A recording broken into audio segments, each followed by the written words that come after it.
Muy buenas tardes a todos. Hoy vamos a estudiar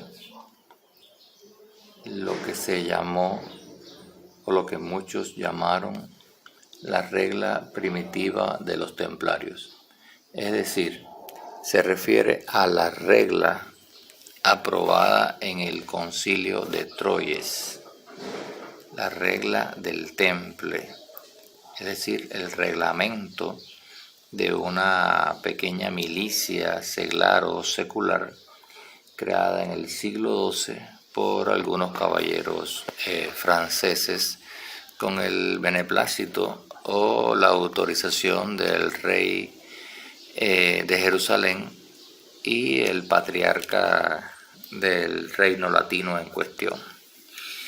Esta primera regla que profesaron los templarios, obviamente, su regla no se hace efectiva hasta el año 1118 fue la creación de la orden, 1120 y tantos, es decir, algunos expresan que fue 9 años después, ¿no? En definitiva, el año en cuestión, o sea, los escritores, los historiadores, algunos no se ponen de acuerdo y debemos regirnos entonces por la fecha de realización, de celebración del concilio de Troyes, de este concilio de la ciudad de Troyes o de Troa, como dicen algunos.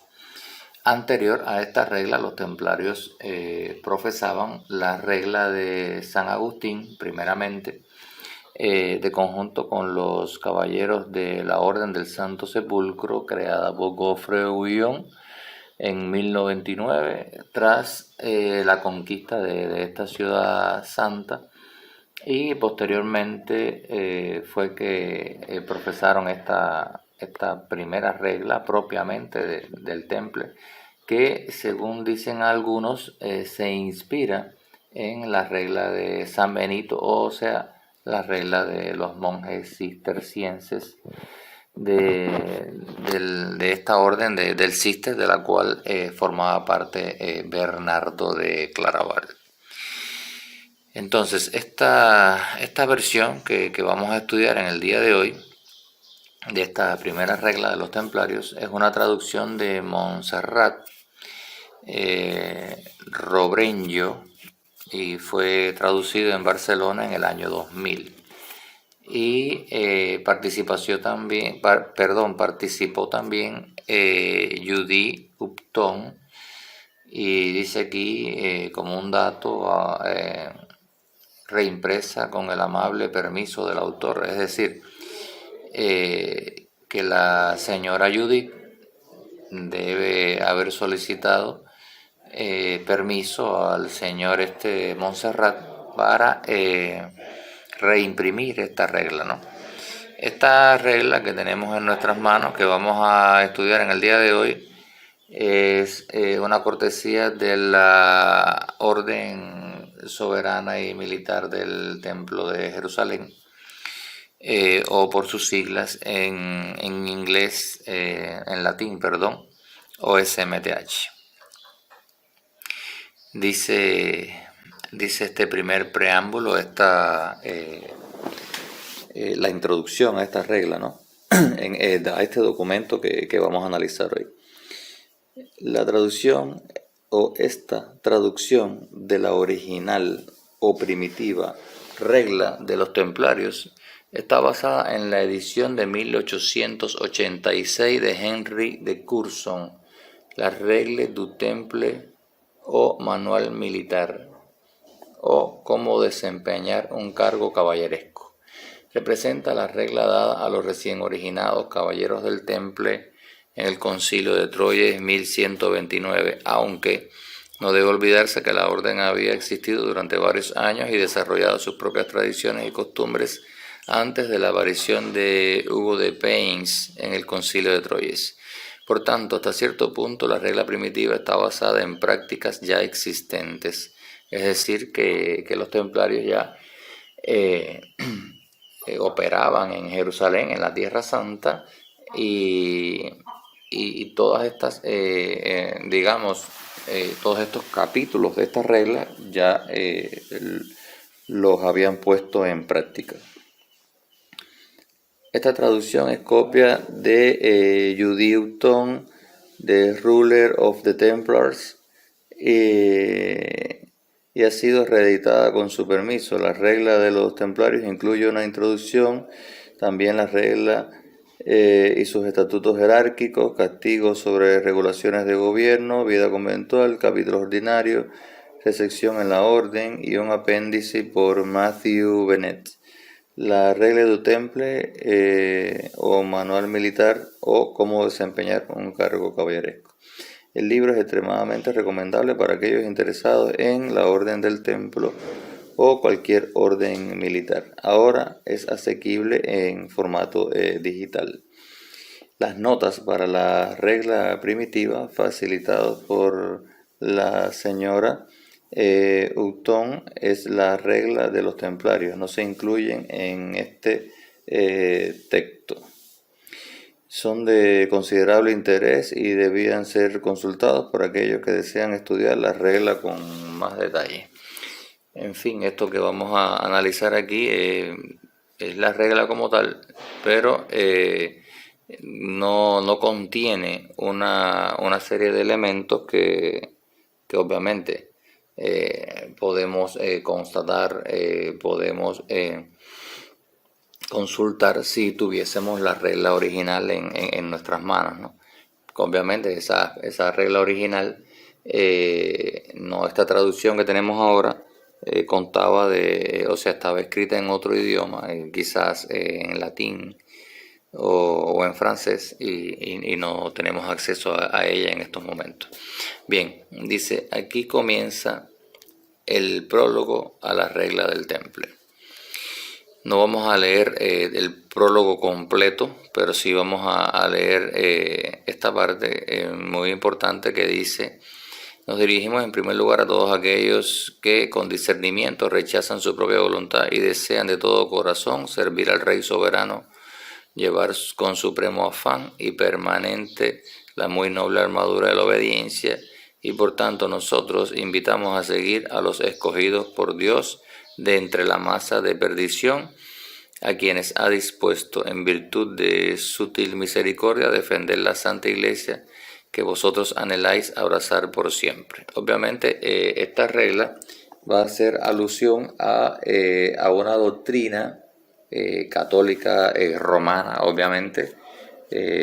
No olvidemos que el contexto en el que surge la orden del templo y se redacta esta regla fue durante el siglo XII, año 1118-19, en el que la Iglesia Católica Romana había promulgado las primeras cruzadas, ¿no?, para combatir al Islam.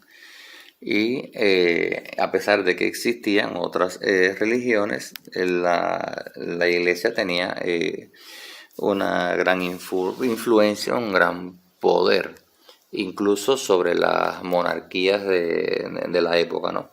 Por eso siempre digo que es tarea muy compleja y casi imposible tratar de juzgar a aquellos caballeros, a aquellas personas con la mentalidad de este siglo, porque cada época, cada siglo tiene sus costumbres, su idiosincrasia y una serie de cuestiones que no vamos a entrar a analizar ahora. Dice: por sobre todas las cosas, quien quiera que desee convertirse en un caballero de Cristo, escogiendo estas sagradas órdenes en su profesión de fe, debe unir sencilla diligencia y firme perseverancia, que es tan valiosa y sagrada y se revela tan noble, que si se mantiene impoluta para siempre, merecerá acompañar a los mártires que dieron sus almas por Cristo. En esta orden religiosa ha florecido y se revitaliza la orden caballeresca. La caballería, a pesar del orden religioso, A ver, creo que me fui del contexto. La caballería, a pesar del amor por la justicia que constituye sus deberes, no cumplió con ellos, ¿no? Con estos preceptos, ¿no? Defendiendo a los pobres, viudas, huérfanos e iglesias, sino que se aprestaron a destruir, despojar y matar. Dios, que actúa conforme a nosotros, y nuestro Salvador Jesucristo ha enviado a sus partidarios desde la ciudad santa de Jerusalén a los acuartelamientos de Francia y Borgoña para nuestra salvación y muestra de la verdadera fe, pues no cesan de ofrecer sus vidas por Dios en piadoso sacrificio. Recordemos que los templarios estaban dispuestos a ofrecer sus vidas, ¿no? Por su fe, por la orden, por su maestre, por sus hermanos, por Cristo Jesús, como esencia, ¿no? Como centro de la orden. Porque obviamente eran los pobres compañeros de Cristo, luego llamados pobres caballeros de Cristo o caballeros templarios, caballeros del templo de Salomón, caballeros del templo de Jerusalén, y así sucesivamente, conforme las personas lo entendían, los iban nombrando. Ante ello, nosotros, en completo gozo y hermandad, por requerimiento del maestro Hugo de Payns, por quien la mencionada orden caballeresca ha sido fundada con la gracia del Espíritu Santo, nos reunimos en Troyes, de entre varias provincias, más allá de las montañas, en la fiesta de San Hilario, en el año de la encarnación de Cristo Jesús de 1128, en el 9º año tras la fundación de la anteriormente mencionada orden caballeresca. De la conducta e inicios de la orden de caballería del Temple hemos escuchado en capítulo común de labios del anteriormente citado maestro, el hermano Hugo de Payns, y de acuerdo con las limitaciones de nuestro entendimiento, lo que nos pareció correcto y beneficioso alabamos, y lo que nos pareció erróneo rechazamos. Esto obviamente nos da una idea de cómo algunas de las cuestiones que se dilucidaron, que se analizaron en este concilio, en este cónclave, fueron rechazadas. No quiere decir que todo lo que se propuso allí fue aprobado. Y todo lo que aconteció en aquel consejo no puede ser contado ni recontado. Y para que no sea tomado a la ligera por nosotros, sino considerado con sabia prudencia, lo dejamos a discreción de ambos, nuestro honorable padre, el señor Honorio, y que era entonces el papa de entonces, y del noble patriarca de Jerusalén, Esteban Laferté, quien conoce los problemas del este y de los pobres compañeros de Cristo. Por consejo del concilio común lo aprobamos unánimemente, aunque un gran número de padres religiosos reunidos en capítulo aprobó la veracidad de nuestras palabras. Sin embargo, no debemos silenciar los verdaderos pronunciamientos y juicios que emitieron. Por tanto, Jean-Michel, a quien se ha encomendado y confiado tan divino oficio, por la gracia de Dios, he servido humilde escriba del presente documento por orden del consejo y del venerable padre Bernardo, abad de Claraval. A continuación vienen los nombres de los padres que asistieron al concilio, y también presente estaba el hermano Hugo de Payns, maestre de caballería, con algunos de los hermanos que le acompañaron.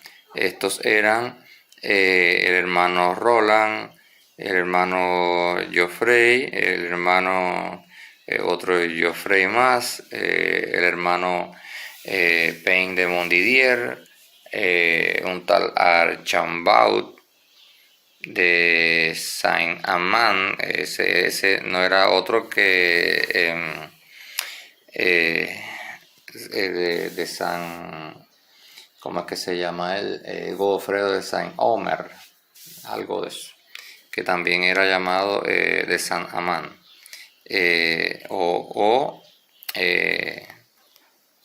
Arnaldo o Armando de Saint-Amand.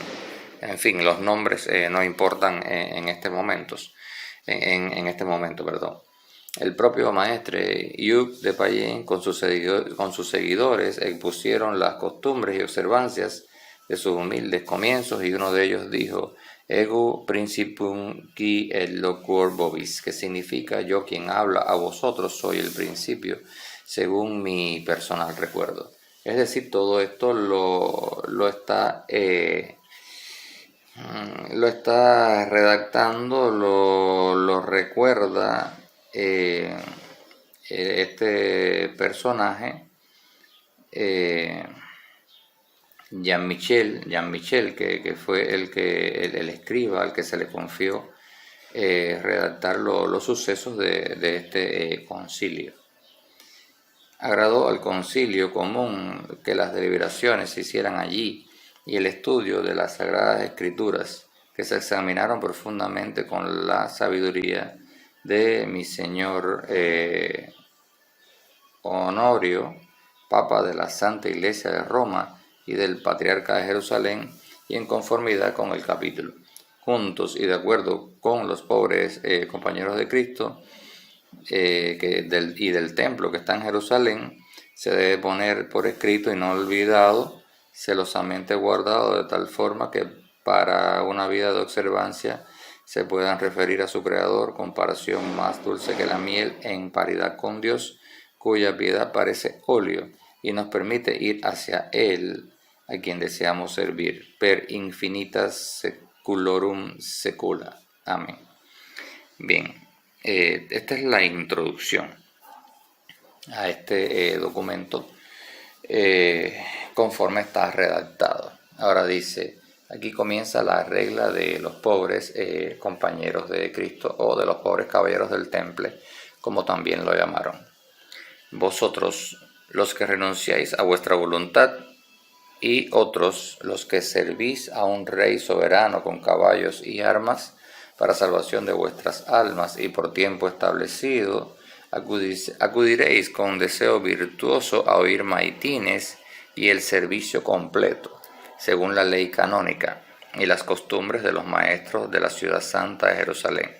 Vosotros, venerables hermanos, que Dios sea con vosotros, si prometéis despreciar el mundo en perpetuo amor a Dios, desterrar las tentaciones de vuestro cuerpo, sostenido por el alimento de Dios, beber y ser instruido en los mandamientos de nuestro Señor, al final del oficio divino, ninguno debe temer entrar en batalla, si por ende lleva tonsura. Pero si cualquier hermano es enviado por el trabajo de la casa y por la cristiandad al algo que creemos ocurrirá frecuentemente, y no puede oír o escuchar el oficio divino, debe decir en lugar de maitines o matines, 13 Padre Nuestros, 7 por cada hora y 9 por vísperas. Y todos juntos le ordenamos que así lo haga. Pero aquellos que han sido enviados y no pueden volver para asistir al divino oficio, si le es posible, a las horas establecidas, que no deben ser omitidas, rendir a Dios su homenaje.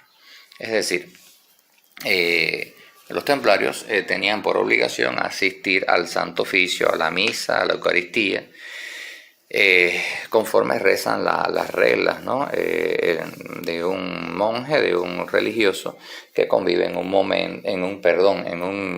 monasterio, en un convento, a las horas que tienen establecidas, ¿no? En fin.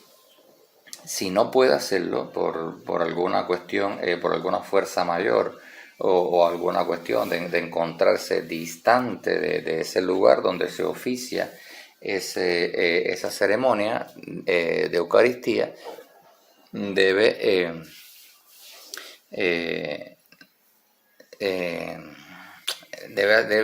rezar, ¿no?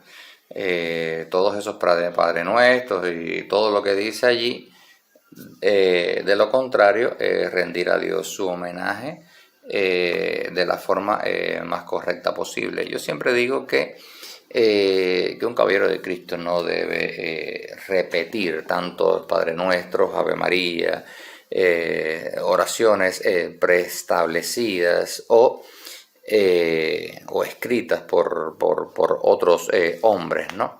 conforme a su forma de pensar, a su visión, a su idiosincrasia, a su formación religiosa, etc. Usted sencillamente tiene que dirigirse al Padre Celestial o Celeste, como lo quieran llamar, de la manera que usted lo entienda, en una especie de charla o de conversación íntima con Él, que no necesariamente tiene que ser en voz alta, y pedirle de corazón que ilumine su sendero, que le otorgue la fuerza, la serenidad, la sabiduría y el amor suficientes para llevar a cabo la obra que se ha propuesto, ¿no?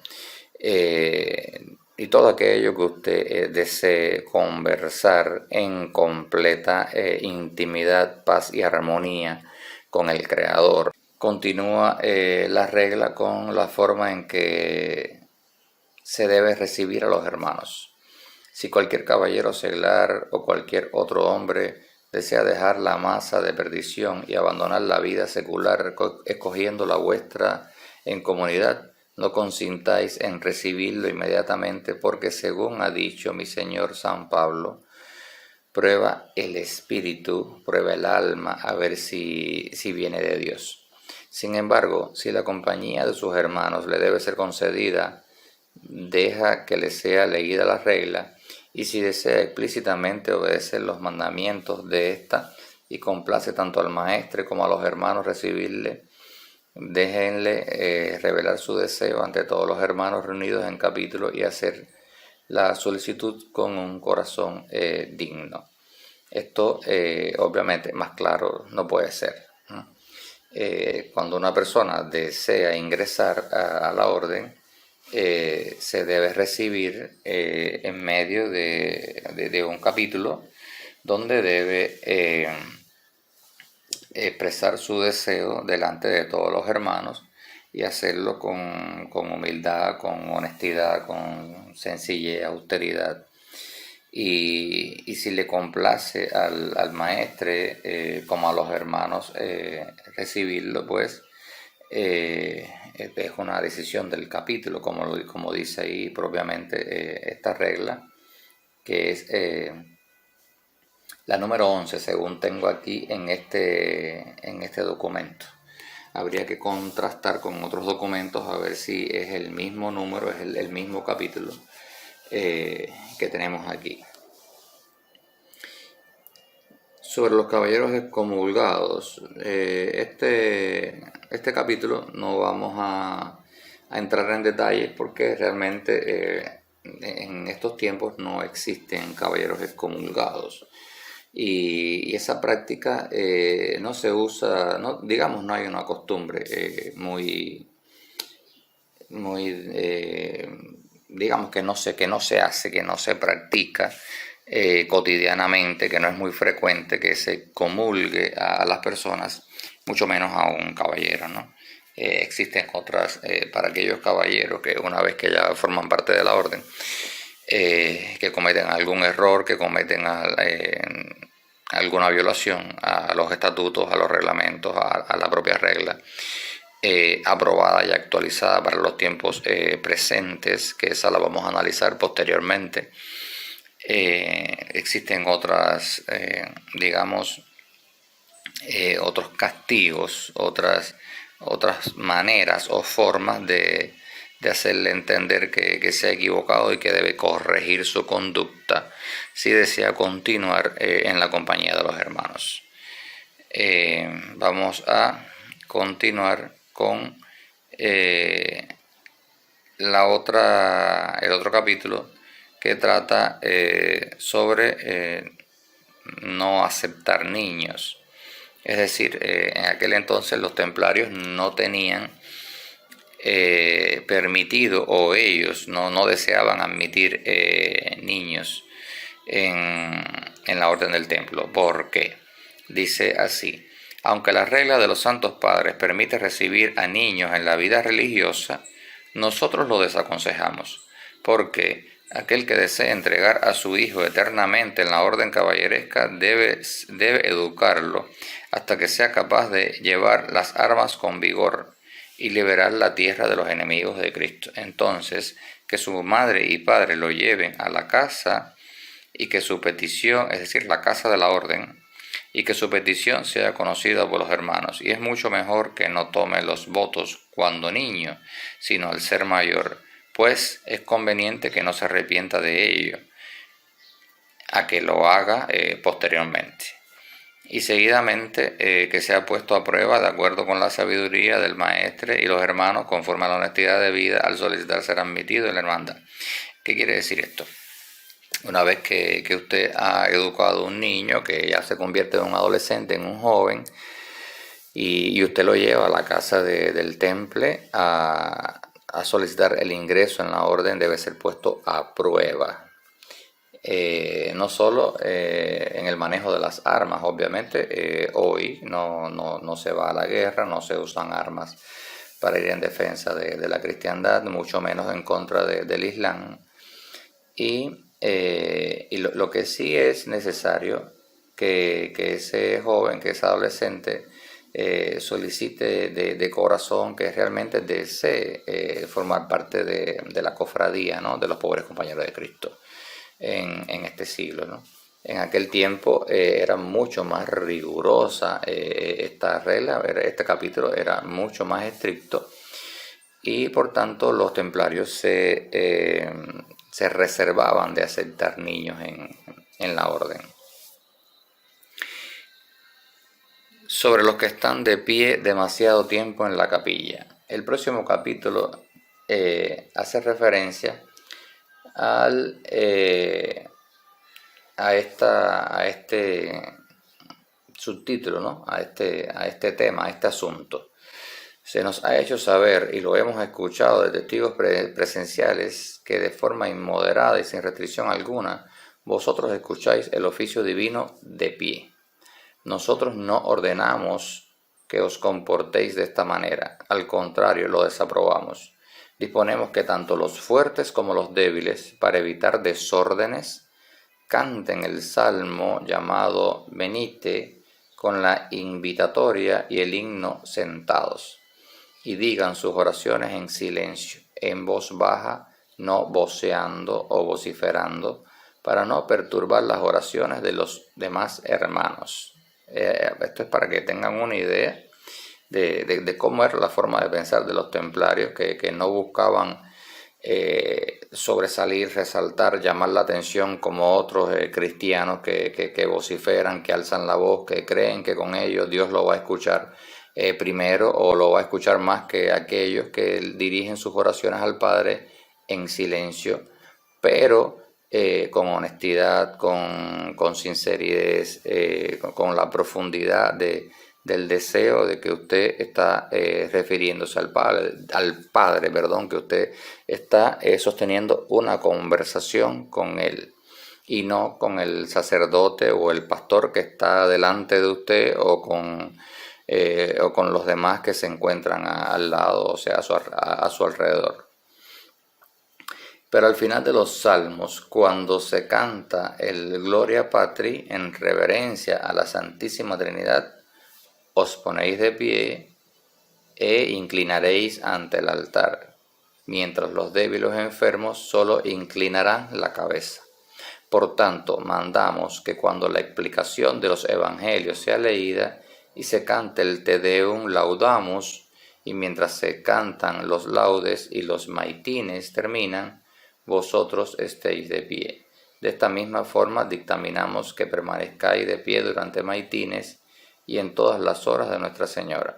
Esto obviamente para los que conocen de la vida religiosa, de la vida conventual, tendrán un mayor entendimiento acerca de todas estas terminologías religiosas, y sabrán cuándo ponerse de pie, cuándo estar sentados. En lo personal,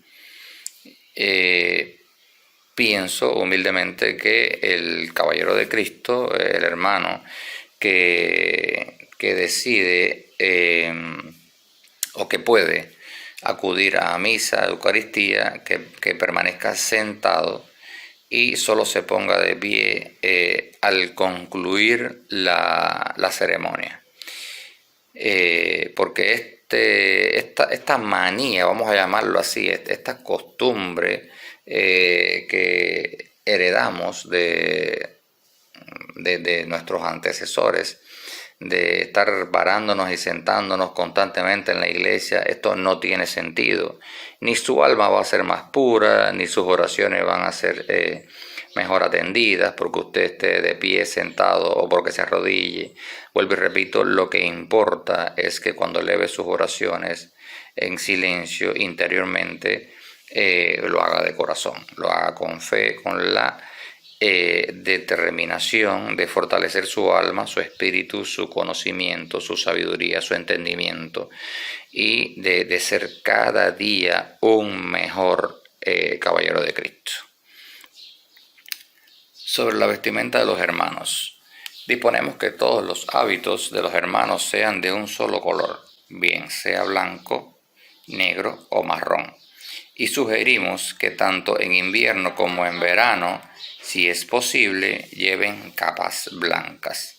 Y a nadie que no pertenezca a la mencionada Caballería de Cristo le será permitido tener una capa blanca. Para quienes hayan abandonado la vida en oscuridad, se reconozcan los unos a los otros como seres reconciliados con su Creador por el signo de sus hábitos blancos, que significa pureza y completa castidad. Aquí voy a detenerme también.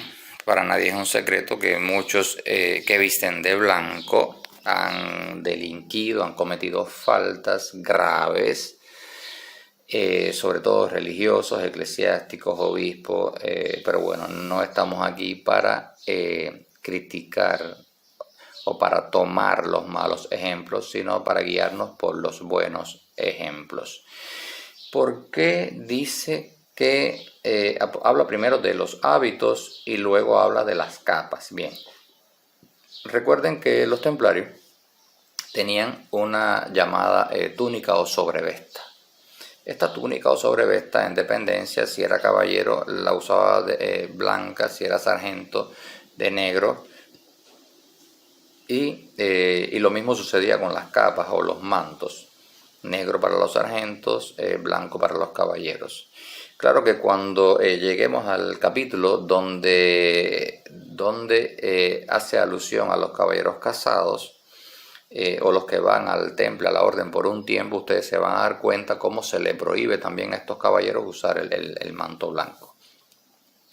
Ahora, el tema de esta capa blanca, del uso que a los únicos que se le otorga el manto blanco es a los pobres caballeros de Cristo.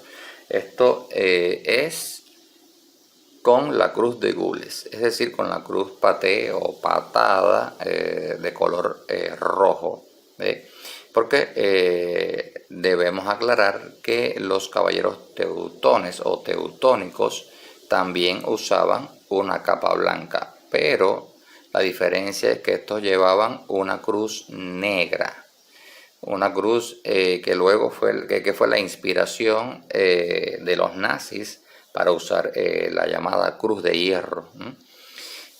No la esvástica, sino la cruz de hierro que le era otorgada a los nazis.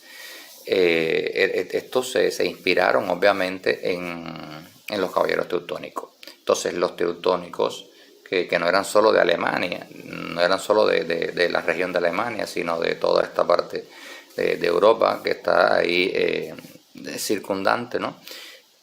Usaban también una capa blanca, pero con una cruz negra. Esto para que lo recuerden siempre, porque por allí en las redes hay muchos que gustan de hacer publicaciones sobre los templarios con caballeros y personas con mantos blancos y cruces negras. No son templarios, son teutónicos. Lo que pasa es que las personas a veces se confunden con estos porque o no tienen una formación muy profunda, o ellos lo hacen a propósito para confundir, para crear ese ambiente de caos, de confusión, y que la gente diga, bueno, pues estos sí son templarios con cruces negras, pues también las cruces negras eran de los templarios, y no, esto no era así. Amén, cuando luego de la disolución de la orden del templo, algunos de estos caballeros ingresaran o fuesen admitidos en la orden teutónica, no quiere decir que la orden teutónica fuera templaria. Continúa este capítulo diciendo: la castidad es certeza en el corazón y salud en el cuerpo, por lo que si un hermano no toma votos de castidad, no puede acceder al eterno descanso ni ver a Dios. Por la promesa del apóstol que dijo: lucha para llevar la paz a todos, mantente casto, sin lo cual nadie puede ver a Dios. Esto obviamente es, ya digo, tiene que ver mucho con la época, con la creencia de aquellos tiempos. Hoy la castidad no se entiende como el hecho de no estar casado, de no tener mujer, sino que obedece a otras cuestiones que veremos más adelante. Pero estas vestiduras deben mantenerse sin riquezas y sin algún símbolo de orgullo. Y así nosotros exigimos que ningún hermano lleve piel en sus vestidos, ni cualquier otra cosa que no pertenezca al uso del cuerpo, ni siquiera una manta que no sea de lana o cordero. Concertamos en que todos tengan lo mismo, de tal forma que puedan vestirse y desvestirse y poner y quitarse las botas con facilidad, y el sastre o quien haga sus funciones debe mostrarse minucioso y cuidar que se mantenga la aprobación de Dios en todas las cosas mencionadas, para que los ojos de los envidiosos y malintencionados no puedan observar que las vestiduras sean demasiado largas o cortas. Deberá distribuirlas de tal manera que sean en la medida de quien las debe llevar, según la corpulencia de cada uno. Esto es para que ustedes vean que se debía tener cuidado en la confección del manto y de la túnica, que era algo que se le prestaba especial cuidado, atención. No era tampoco una confección cualquiera, vamos a hacer esto como quiera allí y ya como quede, no importa, vamos a hacer una chapucería, ¿no? Como lo llamaríamos hoy día. Esto va a contrastar obviamente con otro capítulo donde se dice que el que pida lo mejor se le dará lo peor. Bueno, esto realmente no tiene que ver con la confección del manto y de la túnica, porque ya ustedes están escuchando que a esto se le prestaba una especial atención, un especial cuidado. Y si alguno por orgullo o arrogancia desea tener para él un mejor y más fino hábito, dadle el peor. Y aquellos que reciban vestiduras nuevas deben inmediatamente devolver las viejas, para que sean entregadas a escuderos y sargentos, y a menudo a los pobres, según lo que considere conveniente el encargado de este menester, que en este caso era el drapeir o el pañero. En estos tiempos de esta cuestión puede ocuparse un mariscal, un comendador, dependiendo de la organización y lo que se decida, ¿no?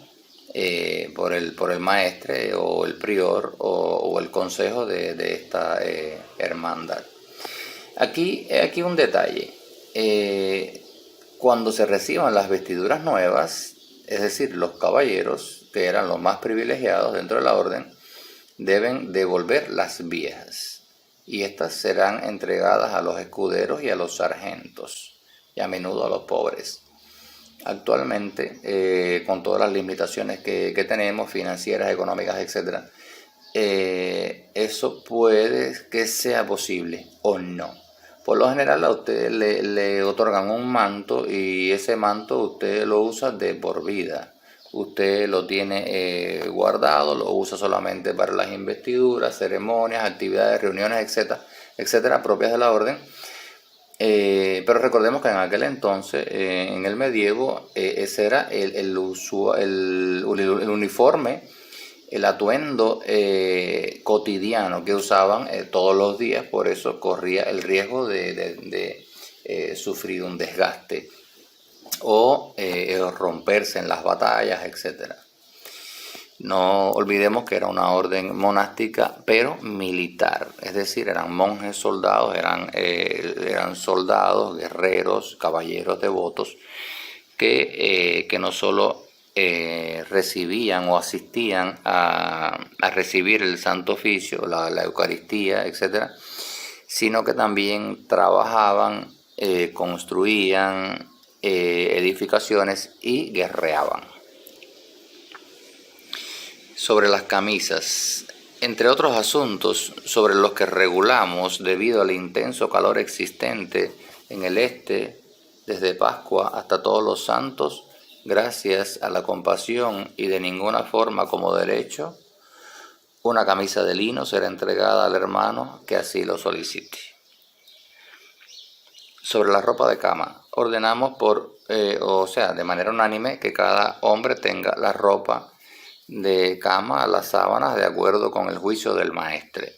Es nuestro propósito que un colchón, un almohadón y una manta son suficientes para cada uno, y aquel a quien le falte uno de estos puede usar una alfombra y una manta de lino, siempre que sea de pelo fino, y dormirán siempre vestidos con camisa y pantalón, zapatos y cinturones, y donde reposen debe existir siempre una luz encendida hasta la mañana, y el sastre se asegurará que los hermanos estén tan bien tonsurados que puedan ser examinados tanto de frente como de espaldas, y nosotros ordenamos que vosotros os atiráis a esta misma conducta en lo tocante a barbas y bigotes, para que ningún exceso se muestre en sus cuerpos. Aquí tenemos otro dato interesante sobre la regla del temple. Cómo esta orden militar y religiosa se exigía que cada quien tuviera su ropa de cama, que durmiera vestido, que cada quien tuviera su ropa de cama. Esto nos indica que dormían solos, independientes cada uno, no como alguien por allí se ha ensuciado la lengua en decir que si algunos templarios eran homosexuales, que si dormían juntos, etc. Y esto es una barrabasada, es una mentira, una barbaridad. También algunos dicen que si llevaban el pelo largo, que si llevaban la barba larga. Pues bien, estas personas que hablan de esta manera, que dicen esto, no conocen la regla. Por esto es importante estudiar las reglas de los templarios. Los templarios iban con el pelo cortado, la barba cortada, trataban de ser pulcros en este sentido. No es que se rasuraban la barba como se hace actualmente en el servicio militar, sino recortar la barba con una tijera para que no fuese excesivamente larga, y el pelo igual se recortaba para que no fuese excesivamente largo. Si bien algunos puede que alguna ilustración por allí ustedes pueden ver en internet, algún templario con el cabello un poco largo, esto no es una fuente fiable, no es para que usted lo tome como que así era como lucían los templarios en el medievo. Sobre zapatos puntiagudos y cordones de lazo. Prohibimos los zapatos puntiagudos y los cordones de lazo, y condenamos que un hermano los use, ni los permitimos a quienes sirvan en la casa por tiempo determinado. Más bien prohibimos que los utilicen en cualquier circunstancia, porque es manifiesto y bien sabido que estas cosas abominables pertenecen a los paganos. Tampoco deben llevar ni el pelo ni el hábito demasiado largos. Aquí, de nuevo, en este capítulo, hacen énfasis en esta cuestión, porque aquellos que sirven al soberano creador deben surgir de la necesidad dentro y fuera mediante la promesa de Dios mismo, que dijo: nace como yo nazco. ¿Ve? Es decir, limpio, pulcro, sin excesos. Con respecto a los zapatos, lo que hace alusión a esta regla es a esas modas que se usaban, que eran los nobles, la corte, los los que les gustaban de usar esos zapatos con las puntas hacia arriba, prolongadas, lazos, etcétera, todo lo que implica una moda, una costumbre pasajera o un vicio, ya lo dije anteriormente en este canal, en algunos audios, que es lo primero que debemos combatir, nuestra conducta en relación a las modas y los vicios, porque los templarios se les exigía esto mismo: austeridad, sencillez, y no estar copiando modas ni estar queriéndose parecer a otros. ¿Cómo deben comer? En el palacio, o lo que debería llamarse refectorio, deben comer juntos, pero si estáis necesitados de algo, pues no estáis acostumbrados a los utilizados por los religiosos, quedamente y en privado debéis pedir lo que necesitéis en la mesa con toda humildad y sumisión, porque el apóstol dijo, come tu pan en silencio. Y el salmista, yo reprimí mi lengua, que significa, yo creo que mi lengua me traicionaría, lo que es, callé para no hablar mal. Es decir, esto para que se entienda, lo que hace alusión es a que los hermanos templarios no deben delante de todos estar pidiendo comida o decir que se quedaron con hambre o mostrar gula, deseo de sobraste aquello, dámelo a mí para yo llenarme porque yo no me llené, me quedé igual, y esa manifestación de comer mucho, de saciarse, de llenarse la panza, la barriga, y estar velando a los otros por si no quiere algo, por si va a sobrar algo, pues dámelo acá que yo me lo voy a comer. No, eso no existía, no se veía entre los templarios. Si el otro va a dejar una posta de pollo, usted no se la puede pedir, que la bote, que la deje, o que se le done a los pobres. Posteriormente usted en privado, solo, al comendador o al prior o al maestre, usted le puede solicitar, le puede decir que se quedó con hambre, que no sació su necesidad de alimentarse, y bueno, eso ya se verá, se ventilará de una manera en privado, ¿no? Es decir, no delante de todos, porque este afán de comer mucho, que se llama gula, ¿no? Que para la iglesia es considerado como uno de los pecados capitales, es una no voy a decir que una destrucción del alma, pero sí es una costumbre muy fea que hace que esa persona no se edifique, no se construya, no se fortalezca, sino que cada día va a tener más hambre y se va a convertir en un glotón, en una persona que no tiene un dominio de sí mismo, de su... no tiene control de su apetito, y esto lo convierte en una persona que no es digna de ser un templario, de usar un manto blanco con la cruz de gules.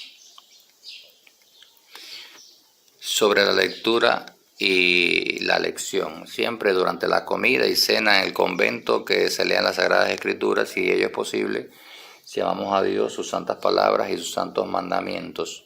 Desearemos escuchar atentamente y el lector da texto, reclamará silencio antes de comenzar a leer. Es decir, esta era otra de las costumbres que tenían los templarios mientras se alimentaban, ¿no? O sea, durante las comidas.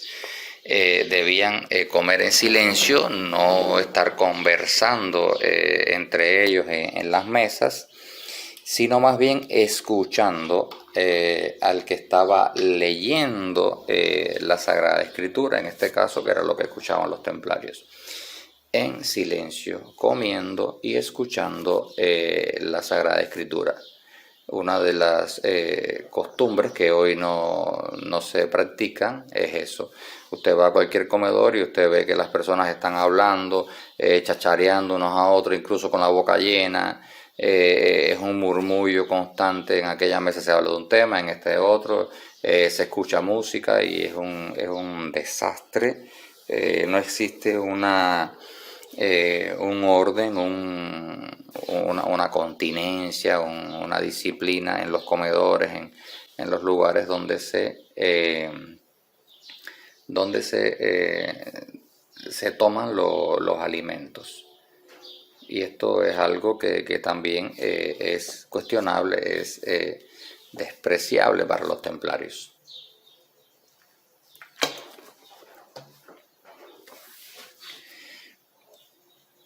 Sobre los pucheros y vasos.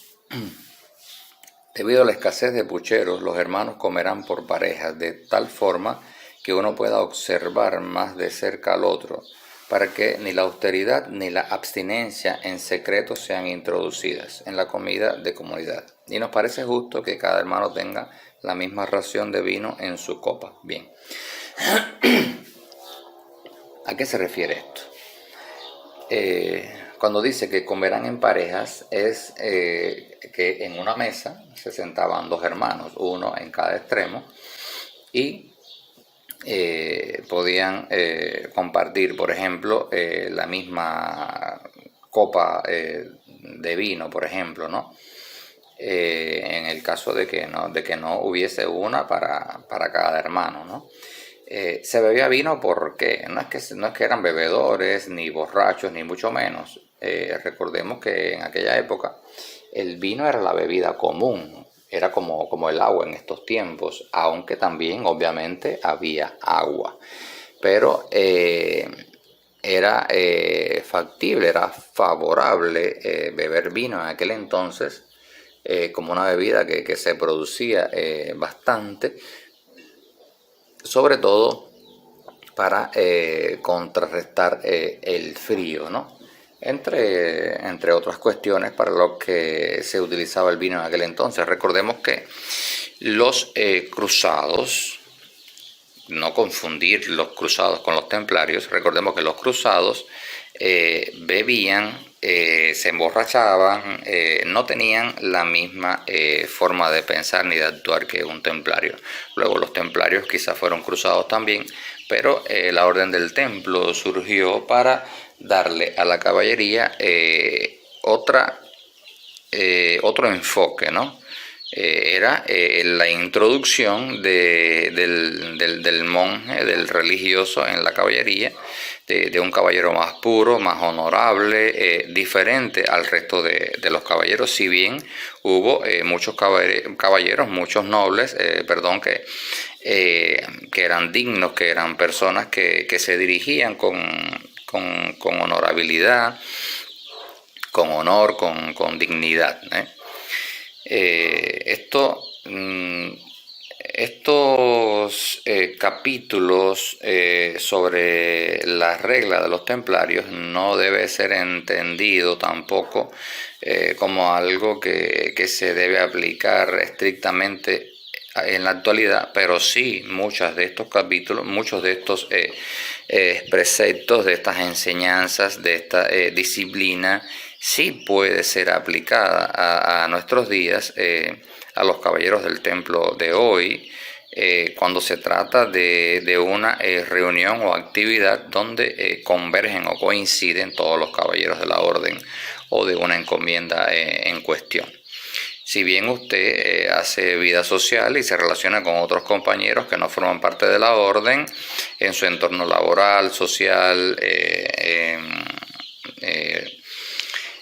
escuelas, etcétera, usted no se tiene que comportar estrictamente como un templario delante de estos, pero sí tratar la manera de no comportarse como ellos, porque en la medida que usted sea capaz de evitar comportarse como los demás, usted está edificando su alma, su espíritu, usted está fortaleciendo, usted está forjando su carácter, su temperamento, su espíritu templario.